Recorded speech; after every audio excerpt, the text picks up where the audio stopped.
So today I want to talk about the biggest regret that I have over the past 10 years. So my number one regret that I have over the past 10 years was not self-educating myself earlier and not questioning beliefs that were instilled upon me much earlier. So what I've been aware of recently as I started self-educating, listening to podcasts, is that when you're born, you are basically installed a set of beliefs given to you by your mom and your dad, your parents, right? Whether they're good beliefs, bad beliefs, okay beliefs, whatever it is, that's what you're installed with at baseline as a kid, right? When we're, I think, from 0 to 7 years old or 10 years old, we are in observation mode.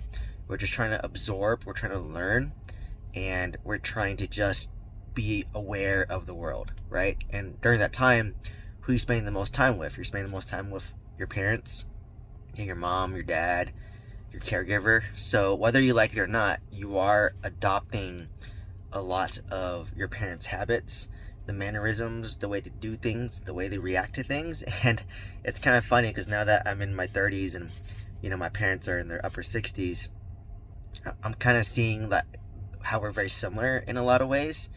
And I have an older sister as well, and she has a lot of the same habits that I have, that my parents have, right? So that's why it's a joke saying that the apple doesn't fall too far from the tree. And a lot of things that I didn't like that my parents had, I have some of those habits now, right? So I remember I used to not like that my mom would repeat herself a lot, and I repeat myself a lot. I remember my dad was not the greatest listener, and I wasn't the greatest listener for a period of time. So it's kind of funny how you basically get installed a set of beliefs that you never questioned whatsoever. And as I started self-educating myself, exposing myself to more knowledge, to more education, to different mindsets, it's now starting to question a lot of these beliefs that I had before. So, for example, like let's say you grew up, I grew up middle class, and your whole life you'd be like, hey, mom and dad, can I buy this game system? Can I buy this clothes? And if you heard your whole life, oh, we can't afford that. We can't afford that. It's too expensive. We don't have enough money. And then it creates this like mindset for you that, oh, money is limited. It's scarce, right? We don't have a lot of it. I need it, right? And then if you see your parents stressing about money your whole life, it makes you have a bad response to money. Like, oh, I see my parents yelling about money. Money is the number one cause of divorce. My parents would yell about money, argue about money, and then now when you think about money, it creates stress for you, right? So either A, you ignore money because it's stressful, or B, you could do the opposite, be like, well, I want to do the opposite of my parents, if you're conscious enough to question it, right? Another thing too is like, oh, like only rich people live in the hills and own apartment complexes. And I thought that too. I was like, like only rich people can own apartment complexes. I'm not rich, so I can't own an apartment complex. So, there's a lot of these like little beliefs that I picked up from when I was a kid. I never questioned it, to be honest, until like recently. Like I was now that I'm more self-reflective, I question everything, right? I'm like, okay, like I live in the city, there's a lot of car honking, and honking like triggers me. Like it creates this like my body becomes very tense, very rigid. I'm angry, frustrated by it, and I was like, why am I so angry by honking? Like they're honking at me. So I was like looking back, and I remember when I was like first learning how to drive, I remember I didn't know, when you have a green light, you're making a left turn. If it's not a green arrow, you have to yield to the cars going straight. I didn't know that. I thought green just meant go, right? That's the first time. I remember I went, and this like big truck like honked me so hard, and that scared me. And I think ever since that moment, like every time I'd hear honking or loud noises, it would kind of like get me frustrated or trigger me. So now I'm just like, why am I so frustrated by this honking? I hear it every day. It was causing me stress. I'm like, you know what? I'm not gonna let this car honking noise phase me, right? My mindset is stronger than the car honking. So now if I hear honking, it doesn't trigger me as much, but I have to like consciously think about like, okay, why is this triggering me? Do I want to give this honking power over me? And I'm gonna dismiss it in my mind, and now my body isn't as angry to it. It doesn't have a crazy of immune reaction to it, right? So like, for example, fortunately for me, I didn't grow up stressful with money, right? Like, I think my parents were never stressed about money or fighting about money, but I just thought money was like always scarce, right? Like, so I just thought, okay, if you make money, you gotta save money, right? So work a job, stable job, make money, and put money, save money, hold a bunch of cash. You don't need to invest it, right? Just hold money, don't invest it, because my parents lost money through speculative investments, right? And my dad was day trading penny stocks, lost my college tuition, or maybe he saw a bunch of friends lose it in real estate, in 2008. So, they've been through a lot, they've seen a lot, so they have a lot of wisdom, but maybe a lot of fear. So they always say, oh, like, real estate's too risky, it's don't do it, you'll lose money, you'll lose your shirt, you do this, oh, don't do business, it's too risky. So I just heard that my whole life from, like, my dad.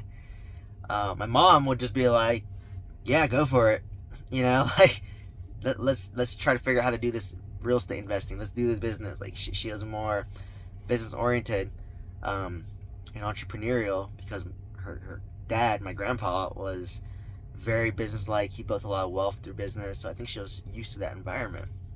Versus my dad, he came more fear-based, like, oh, money is scarce, don't risk your money, don't lose your money, right? So it's kind of interesting, like, hearing both sides of the coin. As me growing up, it's almost kind of like Rich Dad Poor Dad, right? Like I kind of had my version of Rich Dad Poor Dad. Like my mom was kind of like the rich parent, and then thinking like, okay, how can we make this work, right? How can we buy real estate? How can we invest in a business? How can we try doing this? My dad would be kind of like the poor dad mentality, like, no, don't do it, it's too risky, we're not rich enough, just save your money, right? So for me, it was kind of like this conflicting thing. I was just like, I started questioning my beliefs and just said, you know what, I just want to own a house for me, so let me try it out. So I bought my first house, 10% down, against my dad's wishes, right? My mom was all for it. My dad was like, no, don't do it, right? Live at home for free. Why do that? It's stressful. So I went against my dad's wishes, bought the house, 10% down, rented out 3 rooms. I was getting $3,000 a month, and I owned it for like a year and a half. And I was just like, wow, my house went up by about $100,000 to $200,000 in a year and a half. And then I remember telling my mom that, and then she was just like, yeah, that's why people buy real estate, because it goes up in value and it appreciates over time, right? That's why people buy real estate, because I'm sure she saw people own a lot of real estate. I think my grandpa owned a bunch of real estate in Vietnam. That was taken away by the communists, but he had a lot of real estate, and she saw that how it built wealth. Versus, I told my dad that, and he's just like, oh yeah, you just got lucky, like, that's it, right? And then I was like, all right, well, I did well. Then I moved jobs, and I was like, okay, I'm gonna buy my second house. My mom one thing, I was like, yeah, go for it, buy a new house in this area, 10% down, I'll help you, right? And my dad's like, no, just commute from where you're at, you don't want 2 houses. And I bought that house anyways, despite going against my dad's wishes. And then once again, the house went up by about $100,000, $200,000 over like 1 or 2 years. I was like, I told my dad that. He's like, oh, you're lucky. So I moved to Southern California, and then at first I was renting a place. I wanted privacy. My dad's like, yeah, just rent, you don't need a house. And I bought a house in Orange County. I actually didn't tell my dad that, and my mom had passed at the time, so I couldn't get her opinion, but I know she would have said like, yeah, just go for it, like, just do it, buy it. And I didn't tell my dad, but he found out anyways, and then he was just like, you didn't tell me you bought a house. And I was just like, well, it stresses you out when I buy it, so I don't want to stress you out, right? Like, for me, I'm gonna do it anyways. And I bought it, and the house went up like $300,000 today. And once again, oh, you're lucky, right?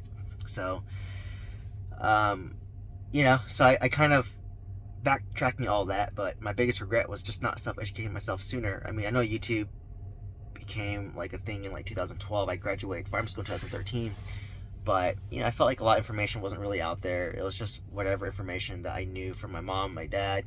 I had aunts and uncles who were wealthier, but they didn't really share much about how they built their wealth, investing in real estate. So I didn't really have that around me. But now with all this access, all this information, podcasts, I'm like questioning everything, right? Like, why did I grow up with such low self-esteem? Why was I so self-conscious back when I was like in like middle school? And turns out that when you're going through puberty, those hormonal changes trigger you to be more self-conscious. You think people are like thinking about you. Like if you have a bad hair day, oh, everyone's thinking about you. Now that I'm in my 30s, I know that no one cares about you, right? Like they're too caught up in their own self-worries and their self-conscious that they don't care if your hair is good or bad, right? And if they do criticize you and your hair, then they're just covering up their own insecurities and their own shortcomings, right? So another thing too is like if